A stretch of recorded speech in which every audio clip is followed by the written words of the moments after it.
Okay, so I did a live video the other day about sweet potato prep and how I do it. There's a lot of different ways that you can do it. I don't have an air fryer, so I know a lot of people do that. I like doing more than I think air fryers can hold. So I put that in a big baggie. So I put it in a big baggie like this with a little bit of oil. You can see the oil, and I shake it all up. Sometimes I put seasoning. I talked about this seasoning. This garlic pepper is to die for. And then I'll just use the pink Himalayan sea salt. But I'm gonna, because I can't turn this around, my son. I put it all in a pan, and I get it as even as possible, and I have it on low, and then I just put a lid on it to let it steam up so that the inside will soften first before the outside starts to brown. You will have to stir it around because I have a lot in here. I mean, that's like layers of it, but that's how much I like to prep. You can kind of see one's already started browning, so I got to be careful.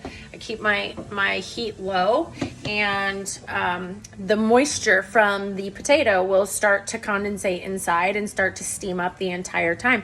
That's why I lid the sweet potato, and it softens it before then you brown it. So that's my secret, and you got to make sure all of your pieces are approximately the same size so that you don't have one burning to a crisp and the other one rock hard in the middle. So that's how I did it, and I kind of shake it like that just to keep them moving and keep them from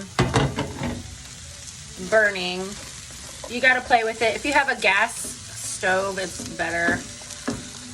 You can control the heat a little bit, but if you're cooking on an electric, you're doing fine.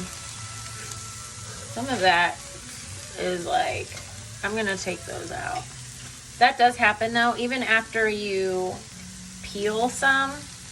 It's just oxidizing in the air because I let some of these kind of sit. And it's just fine. I do pick them out. Just they're not very appealing to the eye, and sometimes we don't.